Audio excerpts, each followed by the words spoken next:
Good morning all of you. आज हम लोग पाठ 1 पढ़ेंगे जिसका नाम है प्रियतम। ईश्वर का सच्चा भक्त वही होता है जो अपने सभी कर्तव्यों का निष्ठापूर्वक पालन करता है। भक्ति का सच्चा स्वरूप कर्म करते हुए ईश्वर का नाम स्मरण करने में निहित है। भगवान विष्णु ने उस किसान को अपना प्रिय भक्त माना जो सुबह से शाम तक खेती करते हुए अपने सांसारिक कर्तव्यों का निष्ठापूर्वक निर्वाह करते हुए दिन में केवल 3 बार अपने इष्ट देव के मधुर नाम का स्मरण करता है। निर्मल अंतःकरण ही सर्वोत्तम ईश्वर है, यह टॉमस फुलर ने भी कहा है। एक दिन विष्णु जी के पास गए नारद जी।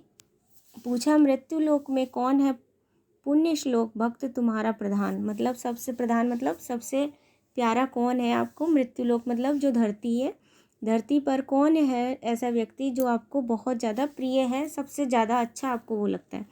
विष्णु जी ने कहा, एक सज्जन किसान है, प्राणों से भी है प्रीतम। जो मुझे प्राणों से भी ज़्यादा प्यारा है वो है एक सज्जन किसान,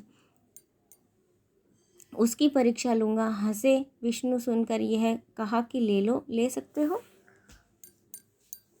नारद जी चल दिए। पहुँचे भक्त के यहाँ, देखा हल जोत कर आया वह दोपहर को। दरवाजे पहुँचकर राम जी का नाम लिया। स्नान भोजन करके फिर चला गया काम पर। शाम को आया, दरवाजे पर फिर नाम लिया। प्रातःकाल चलते समय एक बार फिर उसने मधुर नाम स्मरण किया।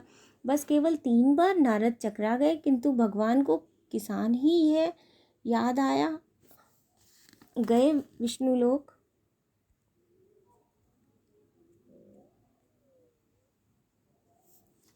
गए विष्णु लोग, बोले भगवान से, देखा किसान को, दिन भर में 3 बार नाम उसने लिया।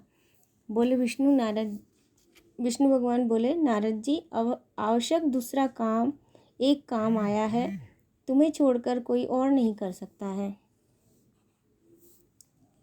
साधारण विषय यह है, बाद को विवाद होगा, तब तक यह आवश्यक कार्य पूरा कर लीजिए। तेल पूर्ण पात्र है यह, मतलब पूरा एक तेल से भरा हुआ पात्र है, एक बर्तन है छोटा सा, उसमें तेल भरा हुआ है। लेकर के आपको प्रदक्षिणा कराएं भूमंडल की, पूरी धरती की परिक्रमा लगा कर आइए। ध्यान रहे सविशेष एक बूंद भी इससे गिरने न पाए। तेल की एक बूंद भी धरती पर गिरनी नहीं चाहिए। आप इसको लेकर के जब पूरे धरती की परिक्रमा करेंगे, लेकर चले नारद जी। आज्ञा पर धृत लक्ष्य, एक ही लक्ष्य है उनका कि एक बूंद भी पात्र से तेल गिरने न पाए, एक बूंद तेल उस पात्र से गिरे नहीं। योगीराज जल्दी ही विश्व पर्यटन करके लौटे बैकुंठ को।